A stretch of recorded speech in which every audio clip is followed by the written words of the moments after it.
Pixel Therapy is a member of the But Why Though podcast network. Go to butwhythoughpodcast.com for an inclusive geek community offering pop culture news, reviews, and podcasts. There's this sort of idea that your work is your life and they're your family and all these things. I just always really found it hypocritical, and it is a way that you can exploit labor from people, is this type of way of saying, like, we're all in it together when you're not structurally in it together. And so I think that it's also something that really appeals to me about co-ops and about, companies that are invested in labor rights.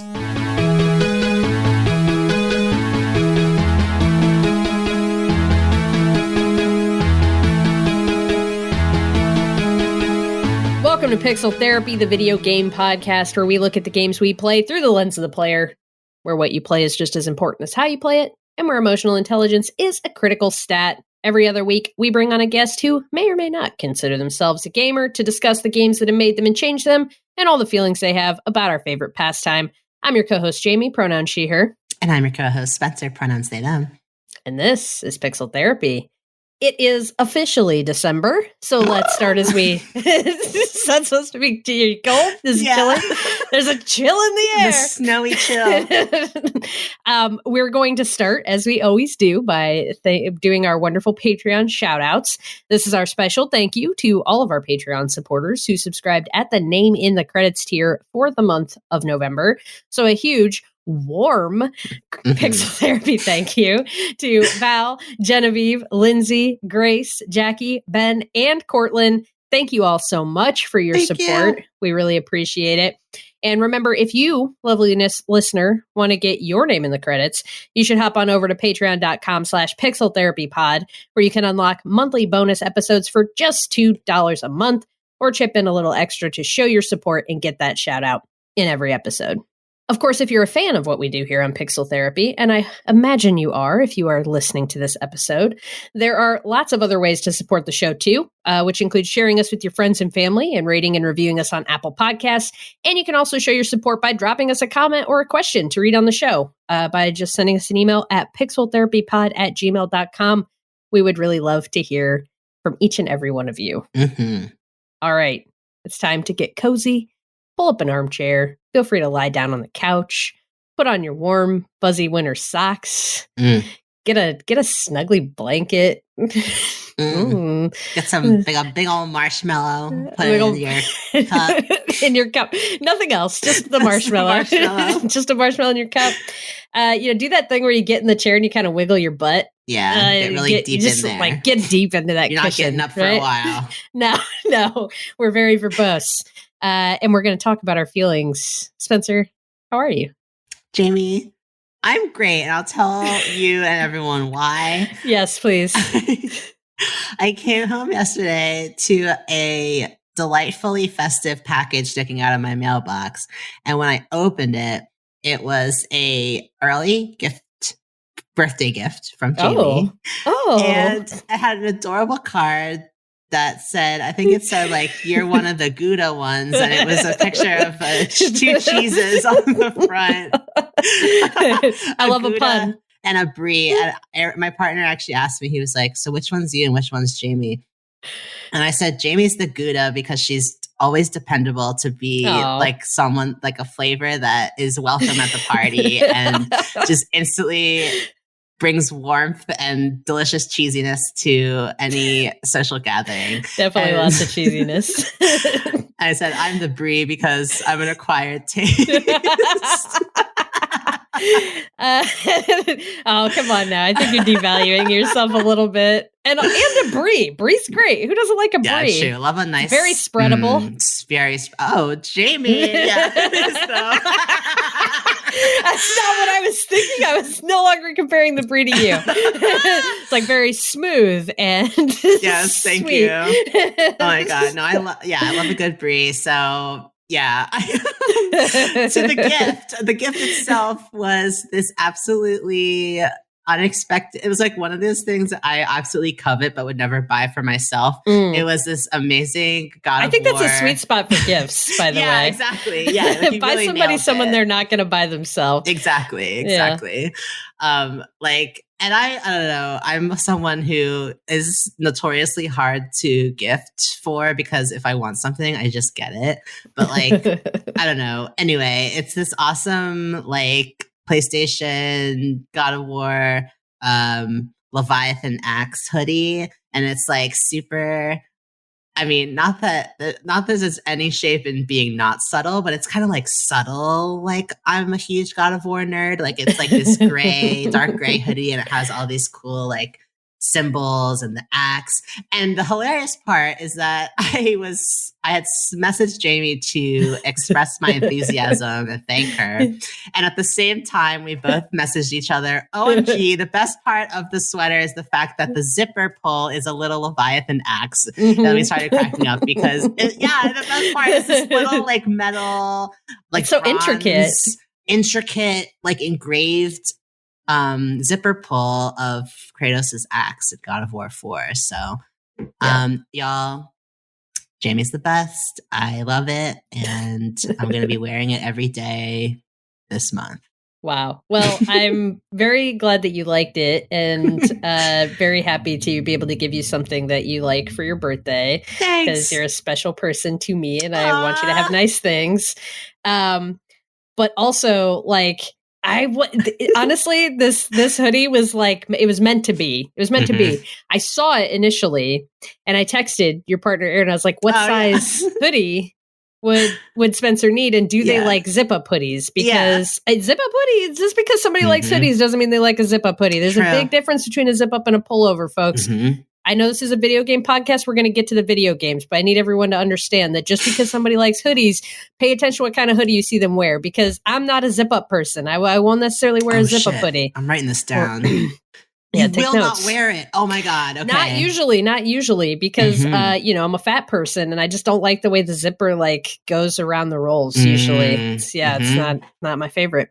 Anyway, there was enough time delay in the texting process with your partner that by the time I came back to purchase the hoodie was sold out. The hoodie was sold out. And I was like, well, it wasn't meant to be. Meant to be. Yeah. But they had the site that I got this on, fangamer.com. We're not sponsored by them, but they have lots of cool video game merch, especially for smaller indie games. So if you like video game stuff, here we go. Here's your video game topic. Go to fangamer.com. Lots of cool stuff. They have plushies, they have posters, they have clothing, lots of cool stuff, all bunch of different games. Anyway, they have a thing where you can like say, notify me if this item becomes available again. Oh shit. And like 2 weeks went by and then I got the notification and I was like, it's perfect. It's perfect. It was just in time. It was just in time. And in that time I was still like, I had other ideas of what I might get for you, but nothing felt quite as good. Anyway, it all worked out. I'm glad you got the hoodie. I'm glad you like it. I love it. Oh my God. Happy birthday. Thank early you, birthday. Friend. That's really thoughtful. I don't know. It means a lot. And speaking of end of year rituals, something else that happened yesterday was that I did my Spotify Wrapped. I don't know. For anyone who uses Spotify, maybe you already know this, but there's this thing where every year at the end of or maybe if you don't use Spotify, at the end of the year, they sort of analyze all your data.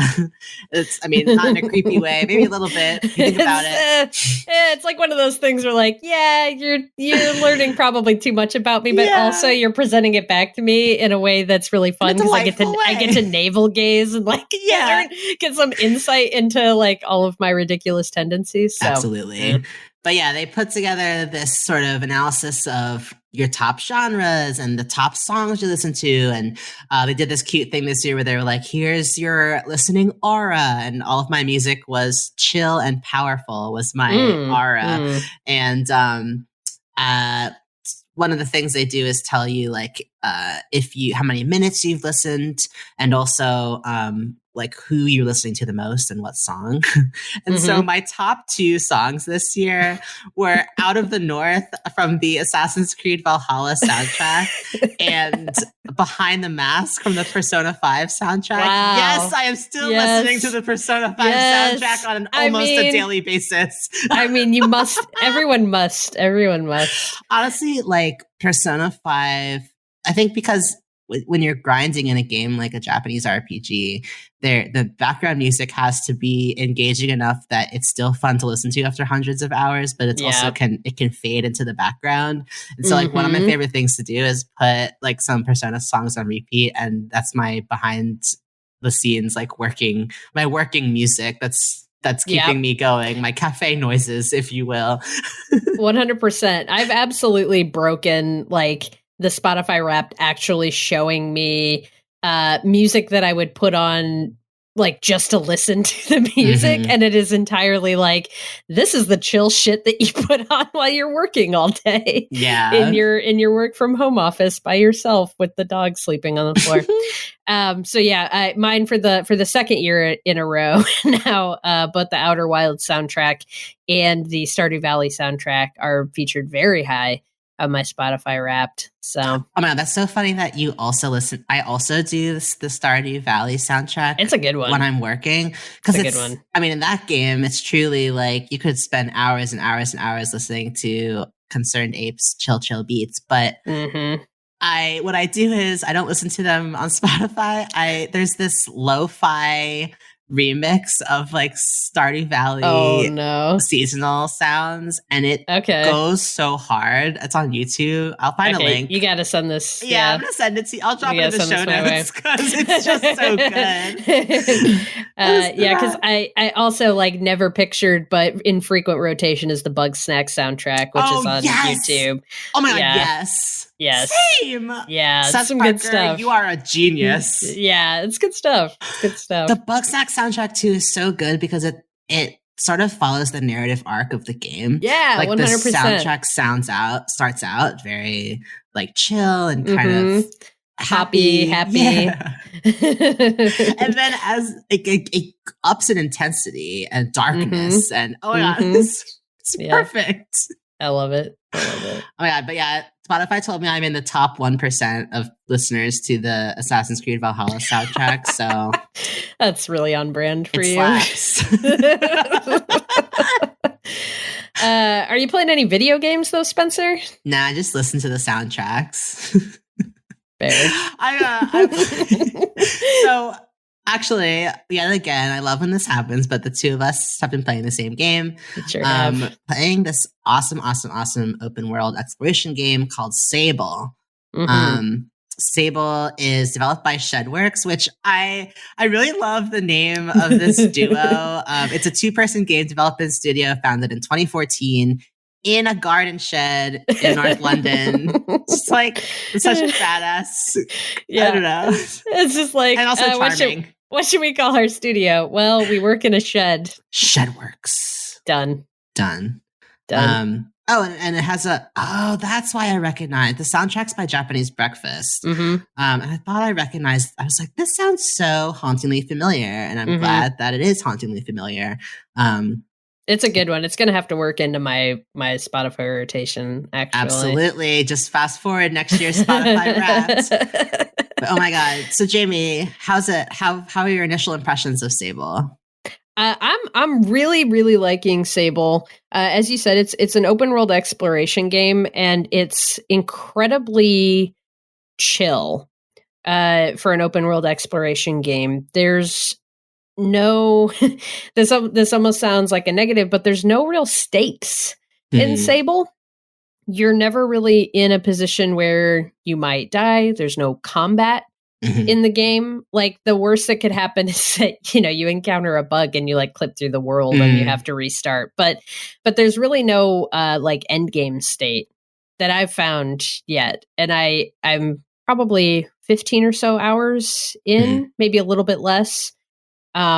But the game really just very naturally and in a very calming and soothing way encourages you to go out and find what there is to find in this world and follow whatever path that you want to take to get there. And I think it's rare that games can pull you through a world with such a... it's not like the incentive is to have the experience and to maybe find something interesting. It's not, the incentive is rarely like that I'm trying to make a lot of money. Like commerce isn't, there's not really a strong commerce system in the game.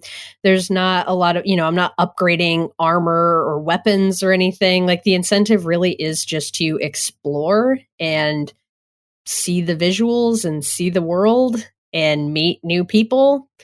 And I don't know. I think that's really special. I think Sable's a really special game. What about you? What are your initial impressions? Yeah, absolutely. I think off the top of my head, it reminds me of like Breath of the Wild with no combat.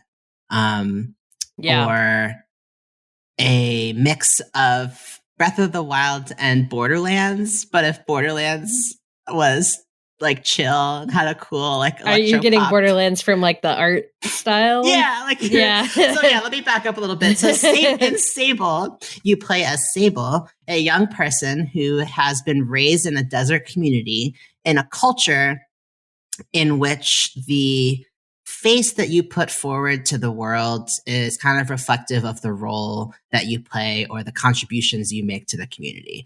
Something that immediately struck me in the game is, so everyone wears these masks. As Sable, you are wearing a child's mask, which is traditionally blank. The game comments on how, in some cultures, children will add little decorations to their mask to kind of give a hint at their personality. But in some clans, that kind of individual expression is frowned upon. And so you immediately get this impression of these cultures' values. You're in a harsh world. You're largely scavenging off of the land around you. There are these large abandoned ships. I think I'd love to hear you talk more about, Jamie, and because every time we talk about the game, Jamie always comments on, what are these ships, like where do they come from, what do they mean? And so I'd love to have you expand on that part.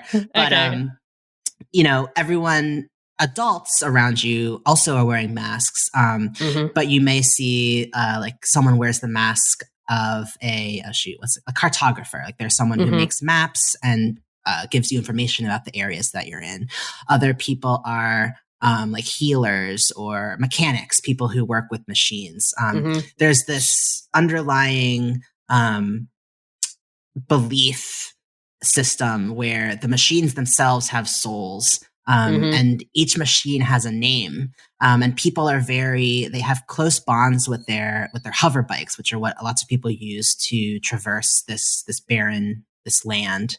And asking someone, what's your bike's name? That too is seen as a very, very personal thing to ask, and something that at least initially in the beginning of the game, I would just walk around like asking someone like, oh, like what's your bike's name? And they're like, whoa, like back up, kid. Like I don't even know you. So, just already like this very deep and fascinating lore and world building kind of surrounding the culture you're in. And for Sable, it's a very exciting time because each child embarks on a journey called the gliding, where they leave their clan where they've been raised and the culture that they were born with and the people that they've known, and they set out with a bike, either one that has been given to them, or in the sake of your character, a very special opportunity to build one yourself. And you go out and you figure out, what type of mask do I want to wear as an adult? What type of person do I want to be? You have the opportunity to explore, to be on your own, learn how to take care of yourself, and ultimately decide whether you're going to settle down in a place that you come across out in the world, or if you're going to come back to your clan. And so for a lot of people, there's mention of children who have left before you and they have not come back. And so there's this just kind of a sense of, I don't know, melancholy of, not being attached so much to earthly possessions or people and relationships, but this understanding that we're all sort of in this flow of life. And sometimes people stay, sometimes people go, but experiences are things that we're always carrying with us. And I don't know. It was just a really fascinating world to be sort of born into as this new character. So yeah.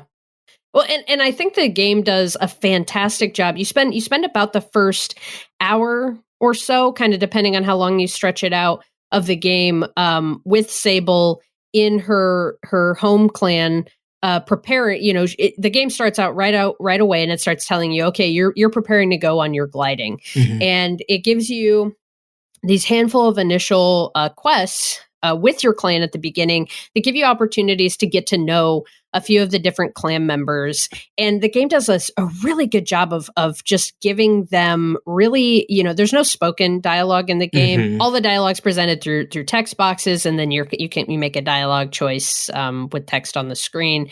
And there's also parts, though there'll be text boxes that appear that give you, that are almost like literature, right? It's like giving you insight into Sable's thoughts. It'll be like, speaking what Sable is thinking at you in text on the screen. So you have some insight into Sable's interior, and at the same time you're having dialogue with some of the other clan members. But what it's doing in that whole first section is establishing, you very quickly get a strong sense of both Sable's connection to these people. I think they built, I felt very connected to these people very quickly. There's, I don't know how to pronounce the name exactly, because again, you never hear it, but there's like kind of a motherly figure that they very clearly raised you, that Sable calls JD or Jadi, Jadi. And the relationship that they have is really beautiful. She says something to Sable about no matter what mask you come back with, or if you don't come back at all, I'm going to recognize you because I know you. Aww. And I don't know, there's a really, you just get the sense that these folks, that they wear these masks, and yet there's a closeness that they have to each other despite the separation of actually being able to see each other's faces.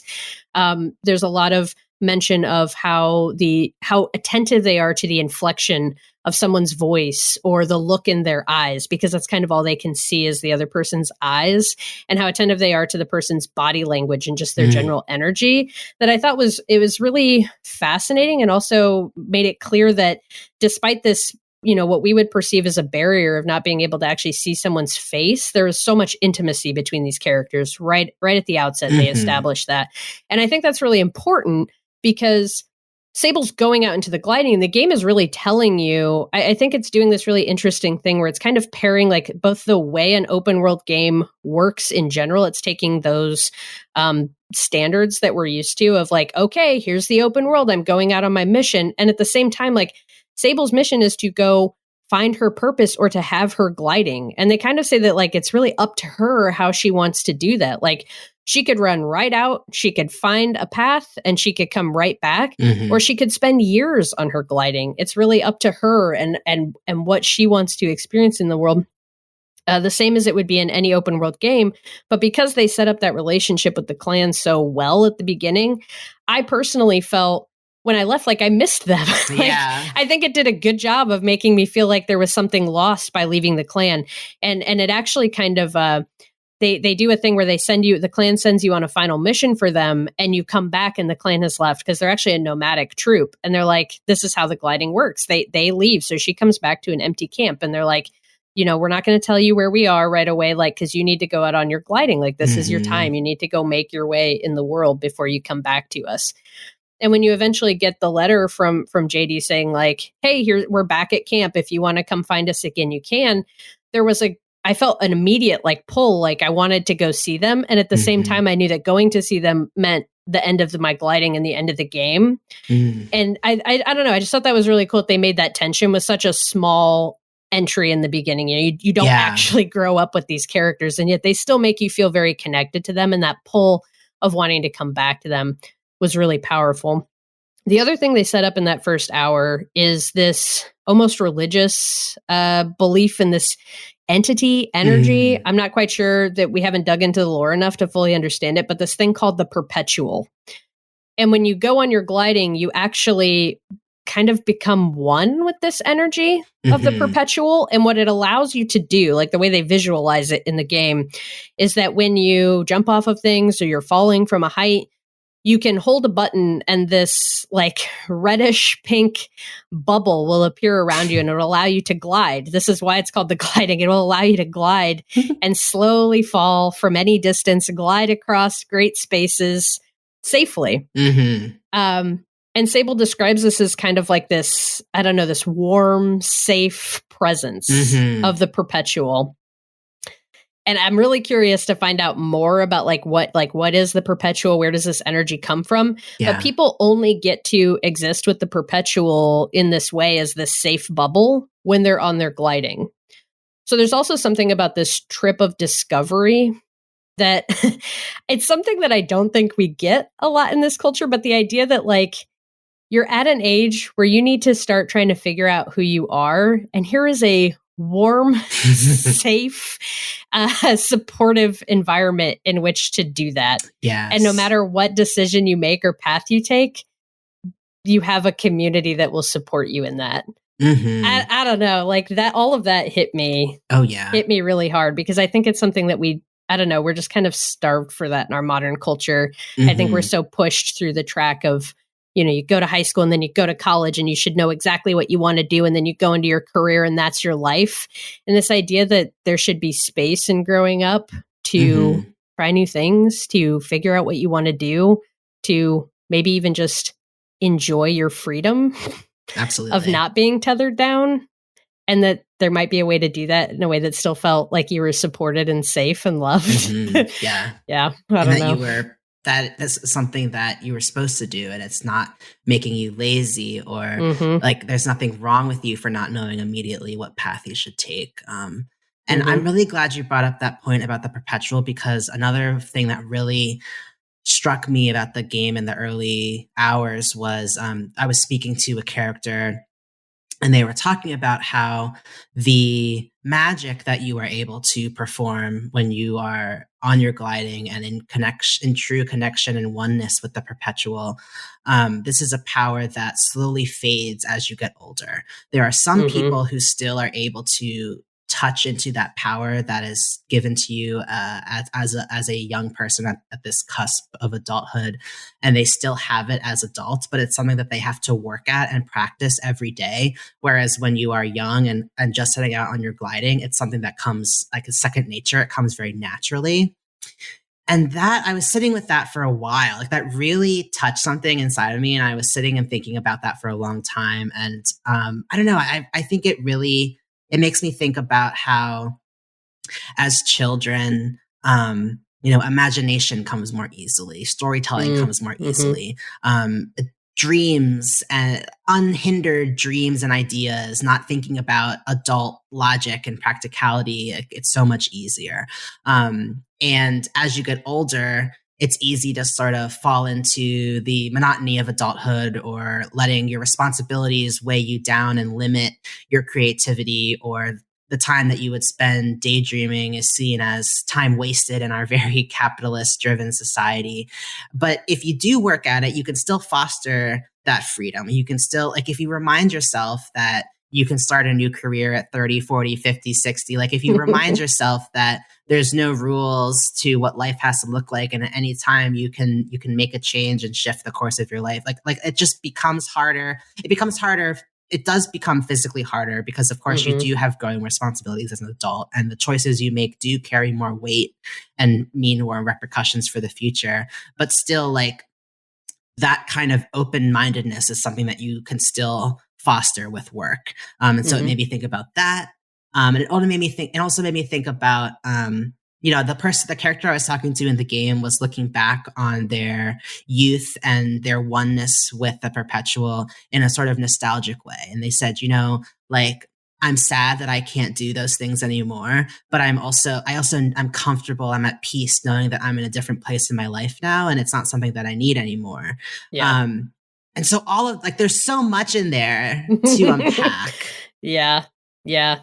There's actually a character in the game I encountered that really kind of speaks to that idea of when you're older and you want to try to change your path, and how complicated that can be, how frowned upon it can be in our society. There's a guard that I encountered who she was traveling. She wanted to go find this bridge, and she was going back out into the world on this trip. And in the world that they set up, unless you're part of a nomadic clan, like that's not really something that anyone would do. They wouldn't just go travel just for the sake of seeing something or having an experience. They have a job to do. And so they would pretty much stay there and do it. And she was kind of talking about how, like, she knew it was like a wild thing to be doing, and like the other guards were kind of like thought that she was off her rocker because she wanted to go do this, but it was an experience she wanted to have. And you can go then find her in the world, and she's found this thing that she was looking for, and you can experience it with her. And it was a really, I don't know, it was a powerful moment because it was kind of speaking to that notion that it's weird when somebody tries to transition careers or shake up their life after a certain age, we definitely view that as like, oh my gosh, like what went wrong, right? Right. Instead of like the idea that you should that maybe it's okay to lean into what you want. And that change is a constant. And if you embrace it even a little bit, you can make big things happen in your life. Like, I don't know. Sometimes I look back on the smallest choices I made and I look at the repercussions now and I'm like, what? So I don't know. It really made me feel the way, I don't know, I felt as a child reading like epic novels where the hero sets out and it feels like the entire world is opening up before you. I think too, like the lack of combat really contributed to this feeling that like anything was possible. And I don't know, I've never really played a game that felt like, I feel like you either have a choice where you can have a lore-rich world or an absolutely free, open world where you can do whatever you want. And I feel like this game is giving me both, which I've never really experienced before and has made it wholly enjoyable. Yeah, they're really threading the needle on that. And in regards to the lore, you mentioned the ships earlier. Yeah. So the world that Sable exists in is most of it is it's desert. A lot of the space, you know, there's pockets of flora and fauna, there's cities and camps here and there, there's structures, but a lot of the world is kind of open dunes and desert that you're driving over in your hover bike. And they reference these ships that are around. And you go and find them. They're these giant spaceships. A lot of them have traversal puzzles inside of them, or puzzles that involve these giant batteries that you plug in to open different doors. And you can start finding old ship logs from people who it sounds like were coming to the planet at one point, looking to terraform it. ? I'm still kind of like piecing together the lore, but you can find these ships scattered throughout the world and find these interesting piece of lores. But in addition to these spaceships, I also found a handful of what appeared to be like seafaring ships, like wooden seafaring ships. And there's also right at the beginning of the game, there's an area near where the first camp is that's called the Dam. That's very clearly a dam that was built to hold out water.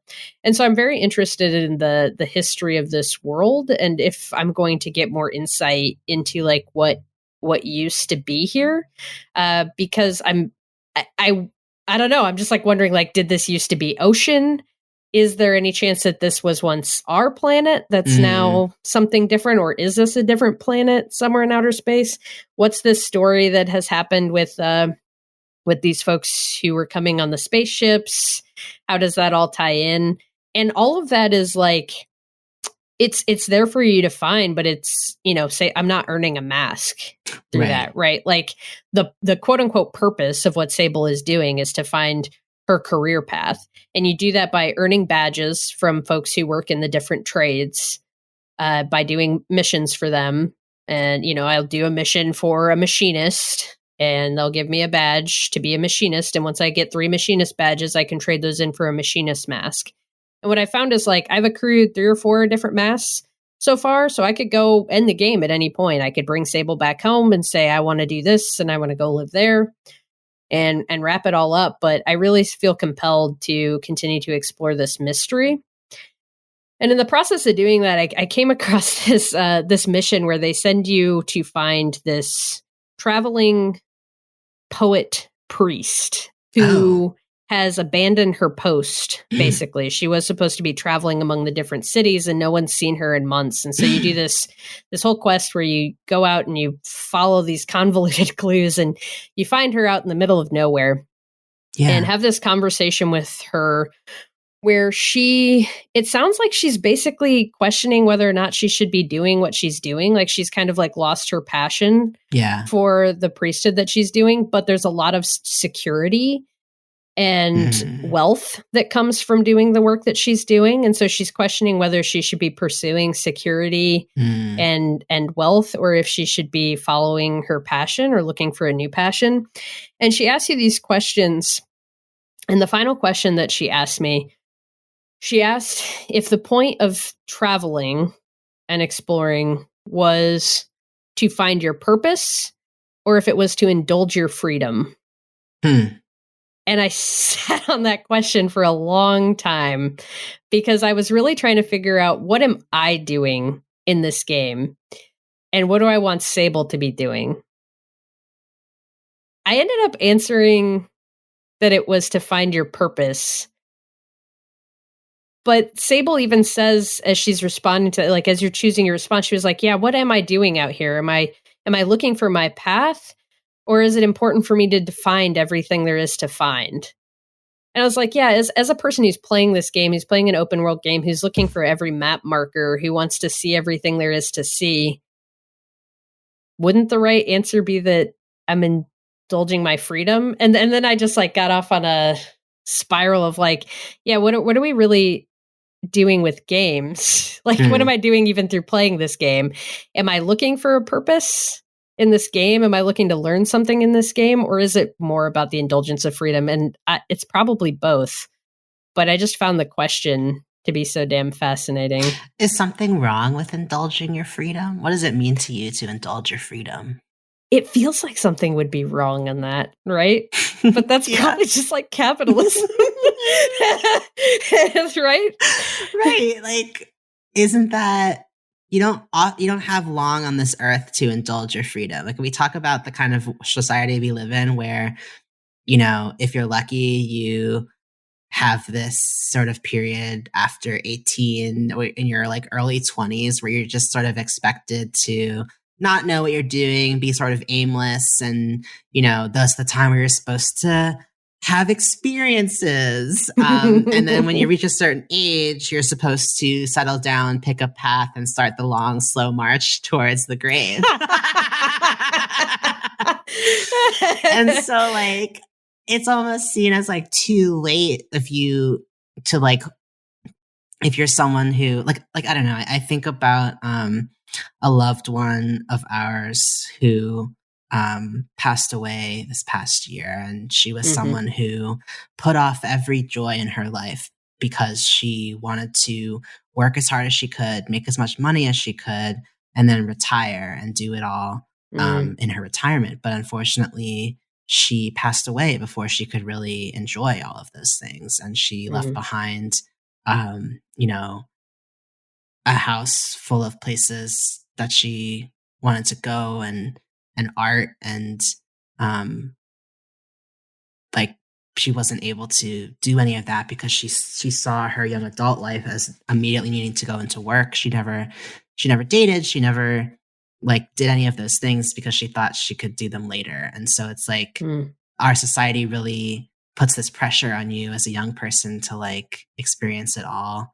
And I guess I'm saying, so it makes sense for Sable in this time in her life to be indulging her freedom, because it's kind of like what the whole point of the gliding is to have your fun and also figure who you are out and then come back and settle down into your role.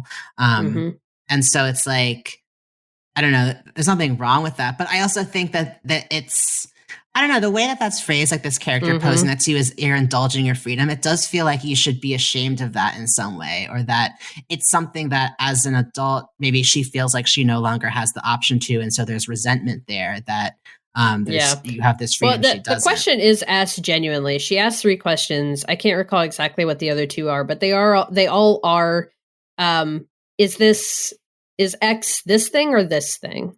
And with each answer you give her, she's like, oh, that's really fascinating. Thank you. So she is genuinely asking, like, what do you think is, like, why should we be doing this? Why should we be out here exploring? Like, what is the aim of this?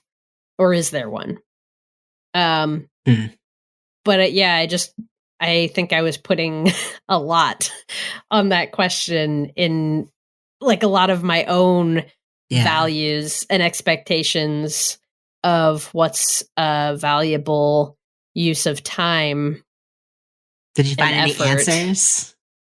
No, but I still feel like I'm wrestling with the question, and now I wonder if I should, like, if it wouldn't have been more honest. Like, I felt like the right answer was that we do this to find purpose. But that's what you said. But that's what I said. But I think the correct answer, the truthful answer, was that I, like, in the game, what I was actually doing with Sable, what Sable and I were actually doing in the game was indulging freedom. Because I had, you know, I already have the masks. Like, I have an idea of what I would want to do. And yet I'm compelled by the mystery of the past of the world and seeing every corner of the map and going up in every cartographer's balloon and seeing the expanse of the desert before me and, like, having that moment. I mean, I guess it's like, I don't know, it's almost sad. I feel like it becomes sad where it feels like that has to end for the game to end, that you have to give up that freedom. And so I guess I'm trying to, like, I feel like the game isn't necessarily saying that this time is the only time you have to explore. I don't know. I mean, maybe it is.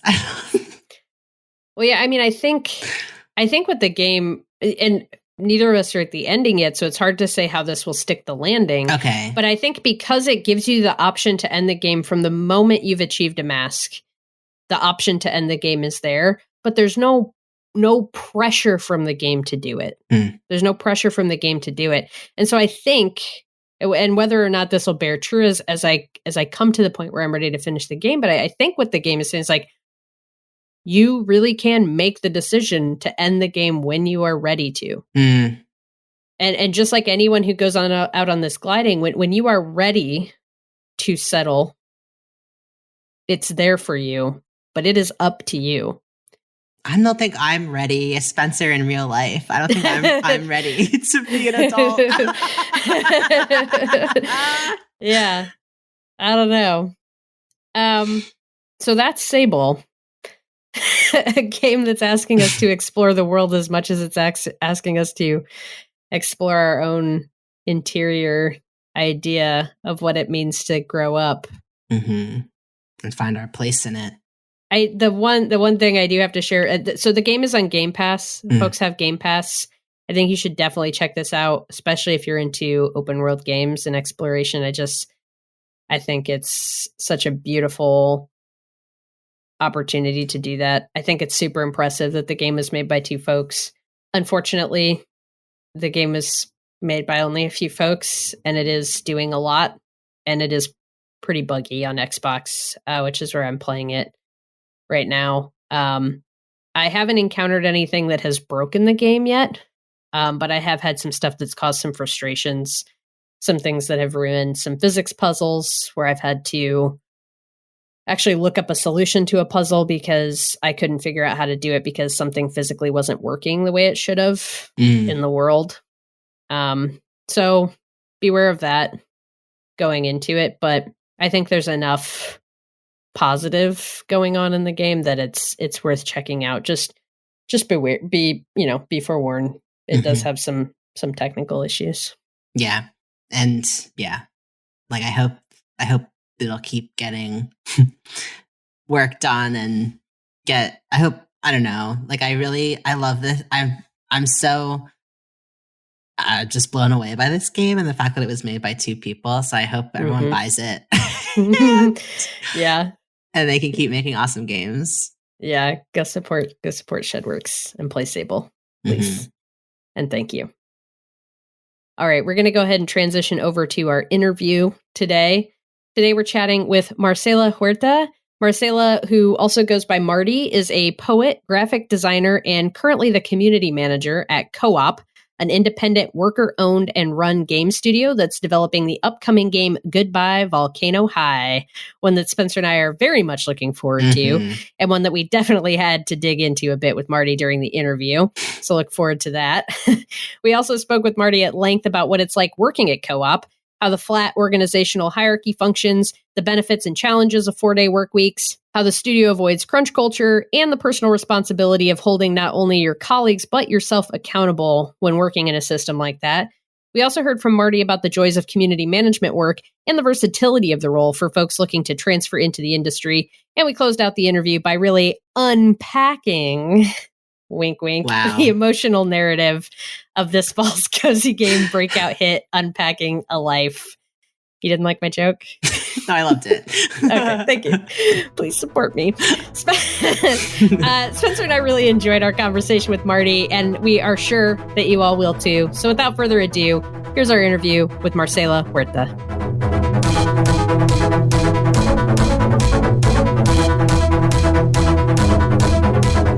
Hello to our wonderful guest, and thank you so much for joining us in the virtual Pixel Therapy studio. To start, could you share your name and your pronouns with us? Yes, my name is Marcela Huerta. You can also call me Marty, and I use any pronouns, gender fluid. And Marty, can you tell us a little bit about how you spend your time? Oof, I mean, I think right now it's a little bit complicated because I'm very much inside my house most of the time. But I try to spend as much time as possible reading and watching TV shows and their entireties in way too short an amount of time. And other than that, I think, honestly, I'm just trying to write a lot and check in on whatever new video game has caught my interest. Oh my gosh, yes. And speaking of video games, for those at home who may not be familiar, Marty is the community manager at Co-op Studio. Could you tell us more about Co-op and what makes it so special? Yeah, so I started working there on March 2nd, 2020. Great timing. Right? I was in office after working remotely, on freelance and things like that. That was the first time I was like, oof, getting on the metro. I don't like it. And then 2 weeks later, I did not have to go on the metro anymore. So thanks, universe. Right. So I've been there for coming up on almost 2 years now. Co-op is a independently run worker-run studio, which when I was looking into them before I applied, I was really surprised to learn that there's really not a lot of worker-owned game developers, which I find really interesting because of how collaborative it is as a medium. Absolutely. It really has a lot of coming together from your different fields and making one final product, kind of like film and things like that, where you just have a really collaborative environment. So it's really sad to know that it's not very common to have this sort of flat hierarchy in this industry. And so that really, really appealed to me when I applied. Honestly, I wasn't really looking into jobs in games. I come from a publishing background. But I just was so impressed by that because I think that, like a lot of people, I have been deeply impacted by hierarchical workplace structures and exploited by them for as long as I can remember. And there was something really compelling to me about the idea that, not only did I have a voice at a studio, I could potentially have that, but that everyone else would as well. And that it would be taken seriously, not in this kind of way where it's like, you can always bring your concerns to us. It's like, no, we're all co-owners together by virtue of this structure that we have all agreed to be a part of. We have to listen to each other. And it's actually been really compelling to me to work somewhere where we have to hold each other accountable. We, have to work with each other as a group. I've never really had that before in that kind of way. We also make really nice games. I don't want to let that slide. Nog is a really sweet and tender puzzle game that is just such beautiful sound and music. And we've also made Winding Worlds for Apple Arcade, which is a narrative game sort of about letting go and about helping the people around you and helping yourself, most importantly. And we're currently making Goodbye Volcano High, which is set to come out in 2022. And we will definitely come back to that and touch on it in a minute. I hope so. And I was hoping we could go back a little bit and talk about what does it mean to be part of a worker-owned game studio? Yeah. So sort of at its core, it means that everybody at the company has a say in how the company is run. And so, for example, if someone wants to make a game and they're pitching it, we all get a say in whether or not we feel that is a smart direction for the company to go in. Other things, for example, are that if we want to make a change to our work practices, we have to vote to do that. So as a good example of that is that recently, I think we started this last April. So April 2020, I think with everything that was going on with the pandemic and everything, people were very stressed. And so there was a vote to switch to 4-day work weeks. Yes. And then there was a big deadline and we had to switch back to 5 days for like 5 months, I think 4 or 5 months. And then when the vote came back up, like we had to kind of like test to see like, okay, is it possible for us to do this? Do we need to do this on 5-day work weeks? And then we tested and we were like, actually, you know what? We don't have to do this with 5-day work weeks. So unanimous vote for 4 days, things like that. Like basically the day-to-day operations are run with the input of the co-owners. Not as much creatively. Creatively, we kind of do work within sort of like a more structured, like this is our art director and then character artist working with her, or, you know, having a lead producer with a junior producer working with them. And so we do have like the creative hierarchies within that. So I don't want to sort of say that it's just kind of like flat across the board. But structurally in how we run the company, it's like a co-owner system. So everybody gets input on major decisions. That's awesome. And I think coming back for a minute to the 4-day work week, I mean, in an industry that's specifically known for, it's almost like expected that if you want to work in games that you're going to have to sign up to crunch. And that's just a given. And it's almost seen as like a badge of honor of being part of this industry, just this complete disregard for mental health and the things that people need in order to live their lives while also contributing to a job. And I'm wondering if you could tell us more about what the impact was of that 4-day work week. Like, you know, how did it impact the company and how did it impact the employees as individuals? Yeah, absolutely. I mean, like I said, I didn't come from games. And so I was like, crunch, qua, like, what is that? You know, like I had never heard that term before. And I've heard other people talk about even just the romanticization of that term, crunch. And then even things like I've heard people talk about people that have been in the games industry for a long time as like veterans. There's this like general acceptance and language surrounding games culture that game dev culture that feels very like it feels like you sign up for an expected exploitation of yourself and your labor. Like it feels like it's like, you know what you're signing up for. Like this is what this field is about. And so I think, I'm going to be honest, I think that a lot of us, even at co-op, even somewhere where we're really, really trying to combat that, we're still a game dev company that's like operating within capitalism. We're not exempt from it, right? And so we come up against some issues sometimes where it's like, okay, we have to meet this deadline and we have to keep our health and safety in mind. That's something that we want to hold ourselves to.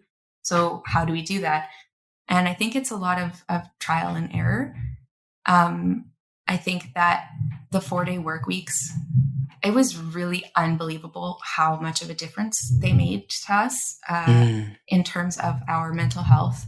Especially as I'm sure you remember that time, like April, like March, April, May, June, July, August of 2020. Just keep going. Right up until today. Me listing months for an hour. It was rough. Like it was confusing. We were all so unsure. Like I still remember that moment where we're like, oh yeah, I'm taking my computer home for 2 weeks and then I'm going to come back, it was very confusing. And I think that people really needed that space for themselves, for their personal lives, like for recovery time, downtime. And so I just remember when we did have to go back to the 5-day work weeks, I remember us being like, we don't want this. Like we're switching back to this because it's been determined that it's necessary for right now. But we remember kind of, flagging that as, no, we've decided officially, this does not work. We need more time. We need more space. Because when you think about it too, it's like, so much of our lives often revolve around work. I think what you were saying as well about within game development, it is an industry that rewards overworking and punishes healthy boundaries. I think especially I think about it a lot with my position because it's one that's very online, and I have a lot of workaholic tendencies inside of me and overworking tendencies. And it's really, really hard. I am constantly struggling to set those boundaries. And I think knowing that that I'm coming from this company that is really working hard to try to limit things like overtime, to make sure that we have, we get lots of vacation time a year, like unlimited sick days, stuff like that. I'm in a much better position than a lot of other people at other game studios. And I still have to kind of check in with myself and my own overworking. And is this absolutely necessary, or am I trying to meet a standard of work in this industry that is unsustainable? And so that it requires a lot of accountability with yourself and checking in with yourself, to be honest. Mm-hmm. I think what you said about, the words we use when we talk about people who work in video game development. And I think that extends to, my experiences working in software development that aren't necessarily games. We have war rooms where developers will meet and strategize and kind of, be a centralized location when deploying something risky. Someone's referred to as a veteran when they've, managed to stay at a company or in the industry long enough that they're seen as scarred and grizzled, and they've earned that title through quote unquote battle. And so much of the language that we use around it is inherently connoting violence or this idea that, only a certain type of person is a real developer, someone who can work nonstop without breaks, someone who can separate themselves from their bodily needs and their emotions, someone who can just push through or barrel their way forward, and not people who are introverted or people who are soft or people who, aren't interested in thinking about their work in that way. And so, and it's fundamentally hearing you say all of that, sorry to interrupt, but it's fundamentally ableist. It's ableist. Yes. You know what I mean? It's everything that you're listing. It's if you're expected to do those things, you're expected to be that type of worker. Then what you're essentially saying is that anything outside of that is not feasible, is not accepted. And that is ableist. And so, that's so true, that it limits the type of people and the amount of different groups of people that can join this industry if that is the expectation. I also think when thinking about an organization like Co-op, the way that you describe it, when we were first talking about your interview, something that you shared with us is that you're someone who really strongly believes in investing in direct community and in the power of mutual aid. And it does feel like, I think we can get caught up in how do we fix the industry? The industry is so big. These companies are they've been around so long. This is just how the way things are. What do we do? And it's easy to feel hopeless and to feel powerless and to be rendered immobile by just the overwhelmingness of all of the work that there is to be done. And I think that there's something really powerful in a group of people coming together and saying, okay, we're not going to fix the whole industry. We're just going to build something together and see if it works for us. And then maybe we'll share that out with others and maybe they can do the same. And that feels a lot like mutual aid, like building community, and in affecting change in scalable, achievable ways. Yeah. Well, I always think about how, when the company started and when Salim was originally sort of thinking of how they wanted to structure the company, a lot of the sort of references were like music labels or like arts umbrellas types of things, with a bunch of people coming together. And I think there's really something special to the way that your instincts as a creator, as an artist, as someone that wants to work in whatever industry, like to think about those instincts of like, you know what, I want to build something that's with other people, that's in community with other people, as opposed to I want to be a boss and I want to make money and I want to, sell this thing. And I think that my understanding of a lot of these sort of like smaller, like at least my experience with like small businesses, is they can sometimes be just as harmful, if not more harmful than like bigger companies, because there's this sort of idea that your work is your life and they're your family and all these things. And I think something that I always used to think about was when I was in those situations of like working as a junior somewhere or something that was very like family owned vibes, or like we're a family, is the inherent hierarchy of that is implied, like the parents and the kids. And, like the idea that, okay, we're a family, and yet somehow you get the majority of the profits of this entire endeavor and I get nothing, or like I get the bare minimum, or I get minimum wage, or I get this, or I get that. I get the satisfaction of knowing that we're a family. Exactly. I get to live knowing that I'm the favorite daughter. And just like, I just always really found it hypocritical, and it is a way that you can exploit labor from people, is this type of way of saying like we're all in it together when you're not structurally in it together. And so I think that it's also something that really appeals to me about co-ops and about companies that are invested in labor rights and worker rights. I think especially because I think that being a part of a co-op or of something where you have equal like ownership of a company, something about it that I think about a lot is that it requires a really huge amount of work, not even just administrative work or like, which it does, like, you're always kind of like, okay, let's figure out our like resources for how we're going to do, is it even legal to give this many vacation days, or like how do you do this thing, or like you're always figuring things out on your own. But also beyond administratively, it requires a lot of personal work where you have to check in with yourself a lot and kind of say like, how do I feel about this, or like how do I want this particular realm of my job to look? Am I able to do that on my own? Do I need help? Can I get that help? Also things like making mistakes. That has been a huge thing for me to think about, is, coming from workplaces where I did feel like I was like either the most junior person, or, you're kind of, you're definitely you're not a co-owner. And so, and you're probably also the only trans person. I mean, often, yeah. I mean, I hadn't come out yet, but, but I was, yeah. And also not being white as well, like things like that.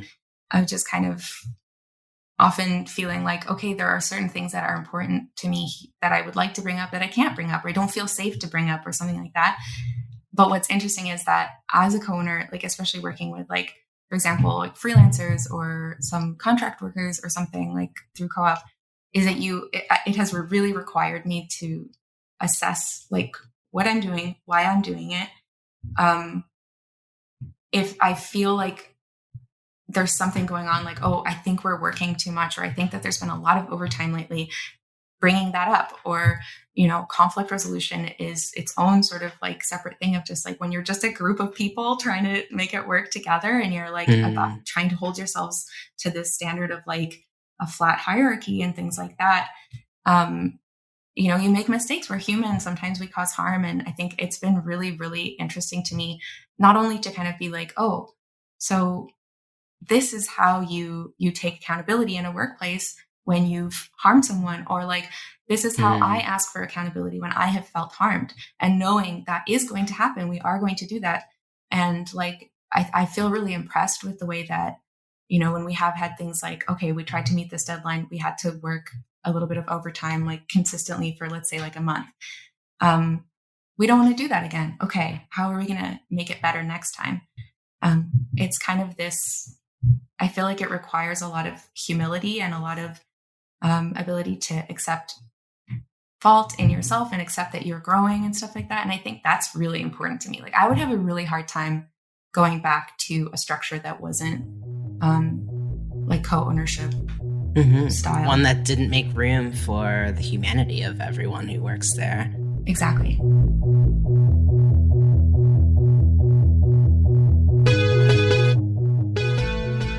As you mentioned earlier, y'all are working on a really cool game called Goodbye Volcano High that's coming to PlayStation and Steam in 2022.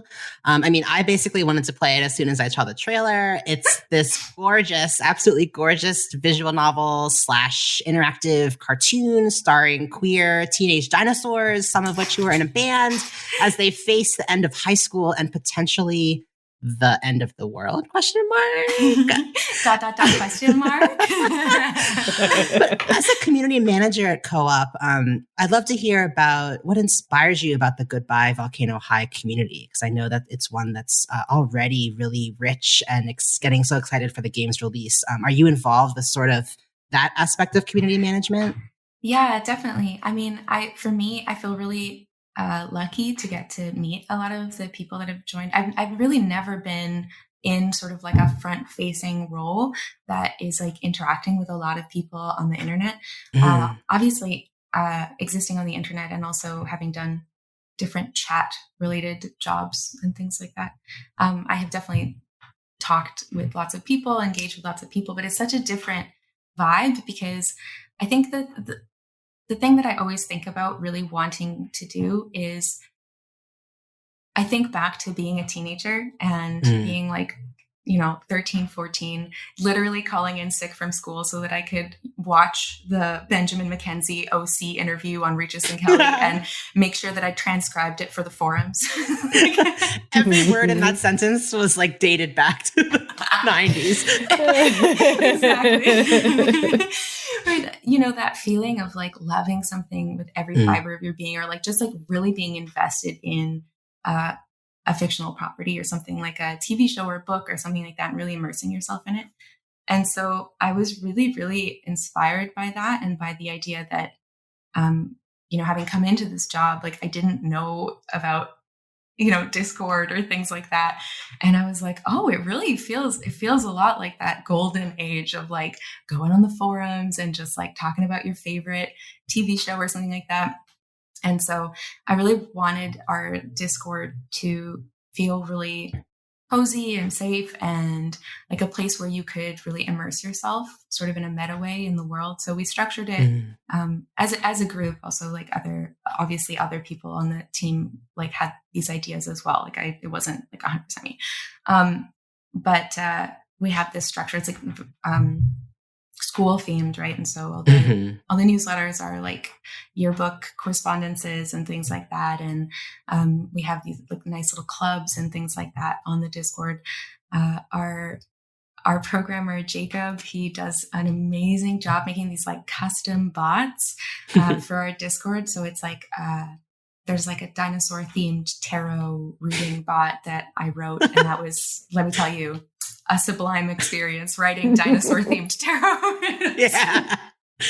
Oh God, this is so immersive. Yeah, I think I had this thought of like, I wanted to, as somebody who has no experience marketing, really anything, but like, especially like video game, I wanted it to feel like, how would a teenager market this video game if the fandom got to like run this? So I really try to, like, when there's writing, make sort of like in-world things. We have a lot of things planned that are more like immersive like that on our Discord and interactive for the users. But more than anything, like I think like I am actually, for a community director, I'm actually very intimidated by the internet, like incredibly intimidated by the internet, kind of more so as time goes on. But I really like the sort of intimacy of the types of fandoms that build around indie video games specifically. I have no experience with AAA, obviously. This is the only games job I've had. So I really like the way that you kind of get to know people on your Discord and, you know, like hearing about people graduating high school. Like I'm you know, like it makes me emotional, like to kind of be a presence in someone's life in this very small way. And so I've actually, I've tried something that I tried to do a couple months ago was a workshop on our Discord. And I think I'd like to do more stuff like that as well. That is kind of more like just sort of scheduled events that are small groups. So I don't know, I think of a lot of the people, everybody that I work with is so unbearably talented and good at everything. It's like quite shocking and intense, like how good they are at everything. But I always think about like, oh, it'd be so nice to, what if they could share some of that information? Like when I think about like, oh my God, what would it have felt like if someone whose work I was following had, you know, taught a workshop online or something when I was a teenager? Like I would have totally lost it. So I think that's definitely something I'm starting to get more interested in, is this idea of the sort of smaller scale community that you can build within games, game development and community management that often feels so broad and like you're speaking into the void, trying to be like, hey, how about them gay dinosaurs, huh? Like it's just like, you know, it can be hard. And I think I'm trying to find those like smaller pockets of like, you know, obviously marketing the game, but then also doing these nice little community building games and exercises and things like that together. Yeah, that's awesome. And, you know, just as someone who is from a creative background, but had no experience and never really saw themselves working in games. You are a poet. You're also a very talented graphic designer. Just for folks who, you know, maybe see themselves as not having the skills that it takes to work in games, or feeling like working in games is an unachievable pipe dream. Like, what might you have to say to folks like that? Oh my God, actually so much. I think about it all the time. Because I will say that I found it personally, I found it quite difficult to enter the industry. It feels very much like a fluke that it happened, but also I do find that it is more, I've noticed that it's like this particular job that I have, like community director, like it is a little bit one that you can kind of put your foot in the door with a bunch of other skill sets from other places and other industries. And so something that I think about a lot in terms of getting into industries that might not have been one that you were like walking towards necessarily, metaphorically, is that all of the experiences that you have are translatable, in my personal opinion, are translatable to whatever other industry that you are trying to get into. So, you know, for example, if you're someone who has done a lot of performance, or you've done a lot of events or things like that, there's a lot of skills in that: networking, administration, event coordinating, accessibility often, and accessibility for events, things like that. Those skills, those are real skills that you are using in one arena of your life that you can totally take to other places. And I think it's kind of also about whether or not those are valued in society. So as an example, I did sex chat work, and personally, I think that made me incredibly adept at managing lots of complicated social scenarios, and made me quick on my feet and good with emergencies and things like that. And I think that is something that I remember, you know, bringing up in my interview and being like, oof, you know, I think I'm reading the vibes of this interview correctly. And I think I'm safe to share this, and sharing it and being like, yes, like that is totally a transferable skill. Design is a totally transferable skill to community management. Same with writing. Actually, a lot of those skills, like I personally have a lot of thoughts on how community management seems to be this bin that contains 10 different jobs for some reason, but that's its own thing. Like I definitely have my issues with that as a concept across the board, but right. but it is a field that you can really take a lot of other skills and transfer them like immediately into that. And then for other sorts of roles, I think about like lots of friends that I have that are, for example, like animators or illustrators. Like those are, if that is your field, you can totally take that into games and do that within games. And especially if you have like good supportive leadership that can kind of help you transfer those skills over. I think that it is actually an industry that does lend itself really well. I think especially because, at least my experience with everybody that I have met, it is such an open and welcoming industry in the circles that, we talk about, like queer game devs, like BIPOC game devs. It's like unbelievable the amount of information that everyone is willing to share. Yeah, take my spreadsheet. Yeah, like take this information. Yeah, of course. Like, do you need this? Do you want this write-up? Do you want this thing? Like, this is how I do this. This is my Jira. This is your, like, it's like, there's so much sharing. And I think that that's something that's really actually super beautiful about the industry, is that people are really open with each other, really community oriented. I think especially in like smaller game dev like communities and things like that, like it's really lovely. And so I think it's like for anybody that was interested in getting into games, it's kind of just about like finding these little pockets that you feel like, oh, I really connect with these people. I really connect with these people. Signing up for mentorships like Pixels or, Code Coven, things like that. Like I find that there's just so many wonderful opportunities. And it is actually, like, as somebody who like grew up poor and thinks about money like 24/7, it is an industry that has a lot of money in it. And and oftentimes there is this desire, whether it's often, I'm sure, like well-intentioned, sometimes I'm sure not well-intentioned, of like, oh shit, we've been told there is a problem here. We have been told there's a problem. It's not diverse, or that, all these things within the industry. And then now you kind of get these correctional efforts.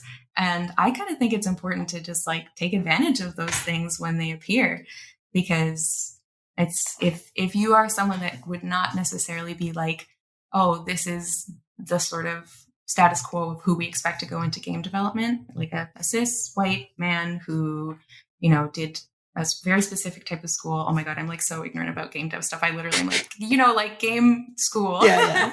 Game school, yeah. I mean, you're not wrong. But, like if you don't fit that descriptor, then like you are needed. You're like needed in this industry deeply. And so that's kind of what I feel. Absolutely. I mean, that resonates. Jamie and I have definitely found, just launching this podcast and getting it off the ground over the past year and a half. It was indie devs and queer creators and cutie POC creators and people who understand how alienating the industry can be and how hard we all have to claw and fight for our little spaces. And every day we log on and hope that today won't be the day that we're doxxed, that we're attacked, that we're, hate rated. And it's like, I feel like it fosters this real sense of just camaraderie. Like it's amazing how, and I don't mean to trivialize how difficult it is to break into this industry at all.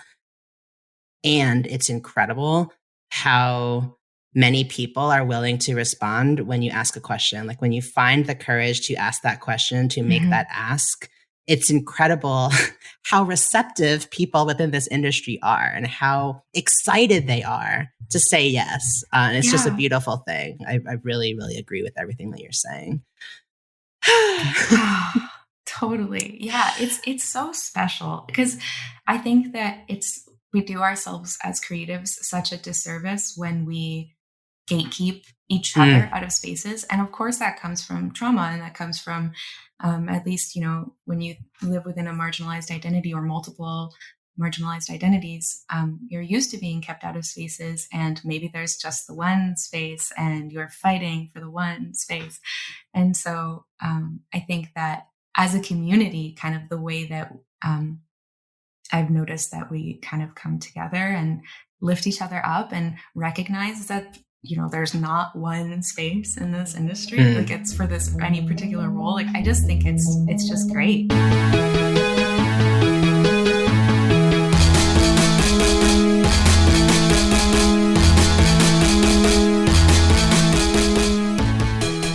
Now, Marty, on this podcast, we love to talk to folks about video games that have had a big impact on their lives. You mentioned Unpacking, which is a game that we are literally obsessed with. From developer Witchbeam, Unpacking came out right at the end of October of this year, 2021. It's a game about the surprisingly soothing activity of unpacking boxes and finding a place for all of these items that make up a life. And Marty, how would you sort of describe this game to someone who's never heard of it? Oh my God. So I think, a couple ways.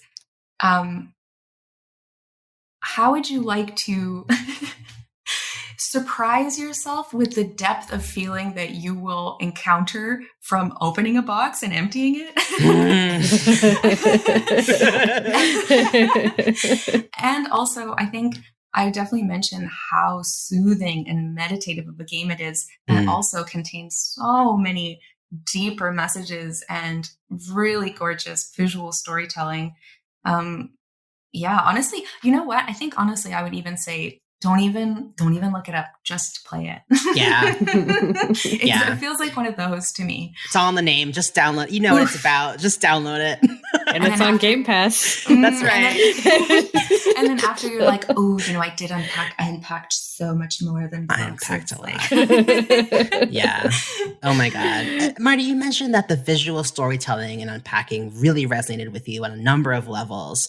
Maybe we'll start with, you mentioned how, as someone who spent a long time in the closet and wasn't even out to yourself, it really resonated. Could you say more about that? Oh my God, yes. I was really unprepared for how this game was going to affect me. And to talk about the visual storytelling for a second, when this game came out, like that week, Twitter was kind of, talking a lot of shit about this boyfriend. And I think before I had played the game, I was sort of prepared for a lot of like dialogue cues and things like that. And, played the first couple levels and was like, I'm not getting a lot of like dialogue, cues or anything like that. And and I'm just getting this one little like line at the end of each level. And then I was just like, oh, that's going to be what it is. And when I got to the level where the protagonist moves in, is unpacking in their, what seems like boyfriend's house, you feel that visual contrast between the previous times where even if you're sharing a space with like college roommates or, I think that's most of it, like college roommates, and then like your first place with like a bunch of roommates type of thing. Even within those spaces where you don't necessarily like have your own house or something, you have space visually. You can put things in places that make sense to you, that, there's always like a little bit of room for you, or someone has cleared out the drawer or something like that. And to get to that level where I felt so alone in this man's house, where there was no space for me really anywhere. It was like just shoving my clothing into the closet, putting all my stuff wherever it would fit, like that image of all of the weights on his like little weight thing, and then me putting my little like 3-pounders right at the end, like, thanks a lot. and I hid mine under the bed. Oh yeah. So speaking about putting it under the bed, oh my God, I cannot even get into, like, when I had to put my fucking degree under the bed. And when I got to that final thing, because I was like, oh, I can't find a spot for this. Like, I'm just going to leave it for now. And then I'll put everything else up. And then when I realized that the only space that I could put my certificate was either above the fucking toilet or under the bed, I started crying, and I was so shocked that that it had gotten me in this type of way, where I just felt like the sort of that feeling of making yourself small for a man, or making yourself small for any sort of for society, to fit in. That feeling of having to put my degree under the bed. Ooh, that shit hurt my feelings. I was like, I cannot believe I just had to do this. Like this. Yeah. And that you led me here, that this game just like led me here in this beautiful way. But just the way that you feel in that level, so much of what you're hiding, what that character is like having to hide of themselves, like can't show these parts of themselves, like their little interests and like the statues and the toys and things like that there's no space for them, that there's no space for them in this house, in this life, that there's no space for them.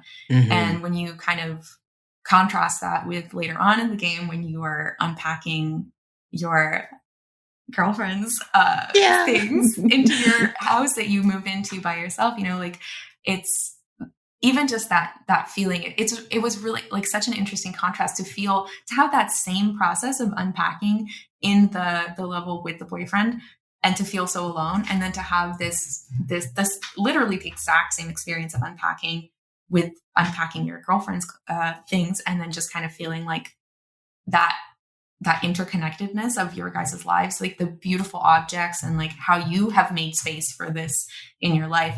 It made me think a lot about when I have kind of engaged in like, oh my God, watch me forget the term, compulsory heterosexuality, or,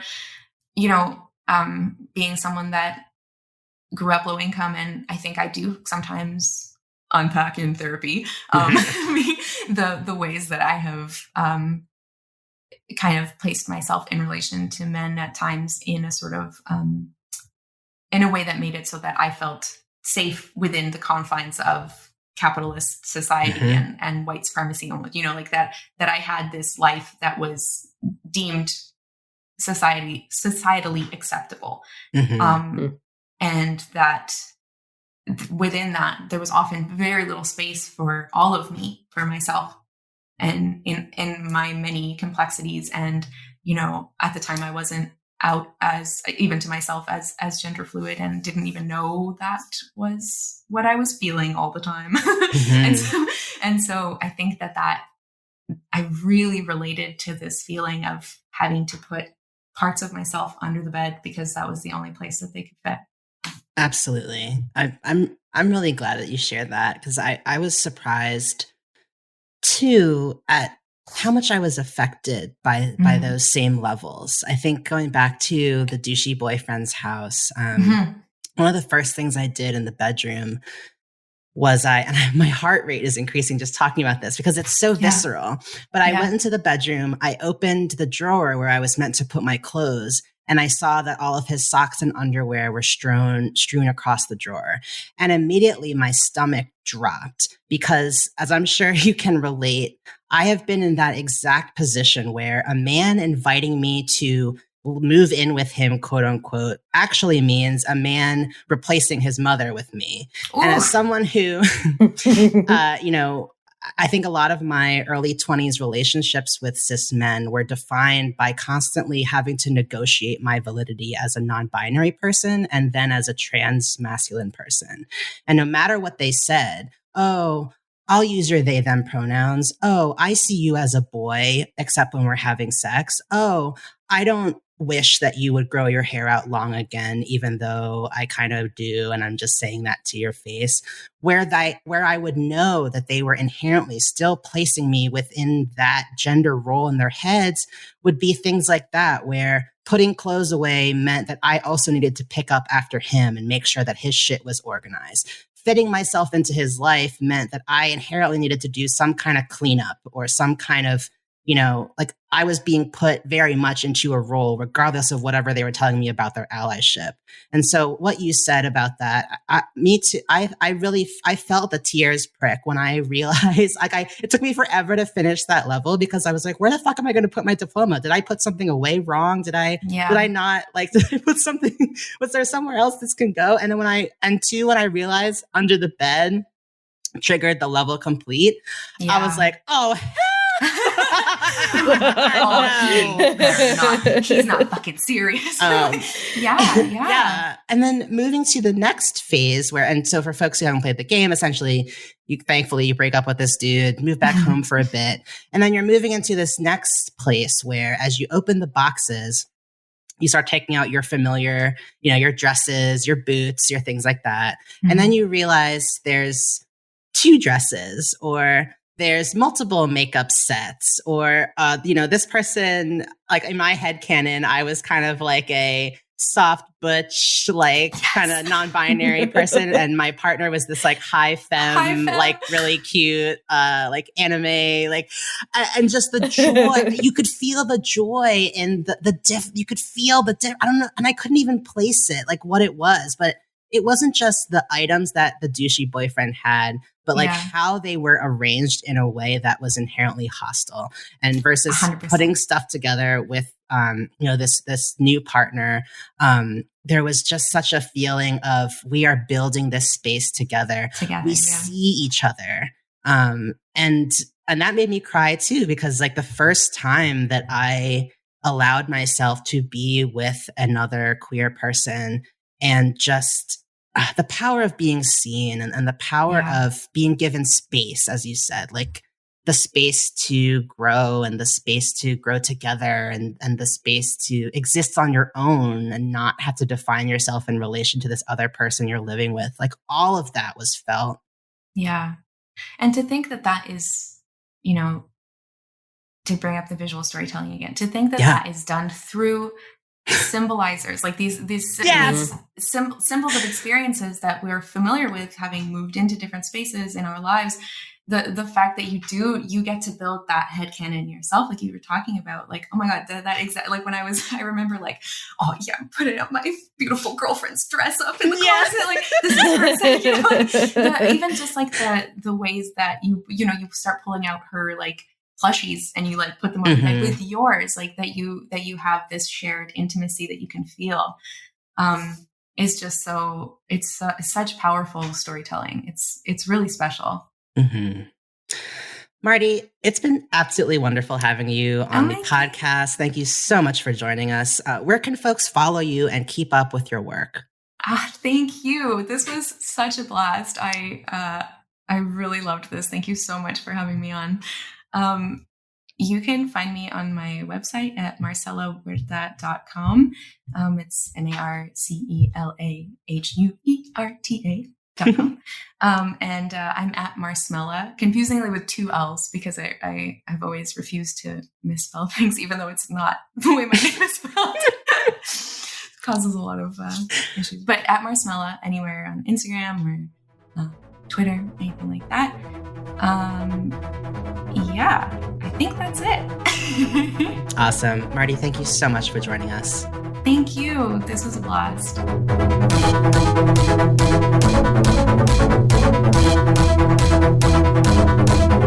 Time is up for today's session of Pixel Therapy. Thank you for tuning in, and we hope that listening to our thoughts and feelings gave you some thoughts and feelings of your own. If you want more Pixel Therapy, come check us out at patreon.com/pixeltherapypod, where you can snag that monthly bonus episode for just $2 a month, plus opportunities to get involved with the community and influence the show directly. If you're not up for contributing monetarily, but you enjoyed this episode, you can show your support for free by rating and reviewing us on Apple Podcasts and following us on Twitter and Instagram at Pixel Therapy Pod. That stuff is just as important, and we appreciate it just as much.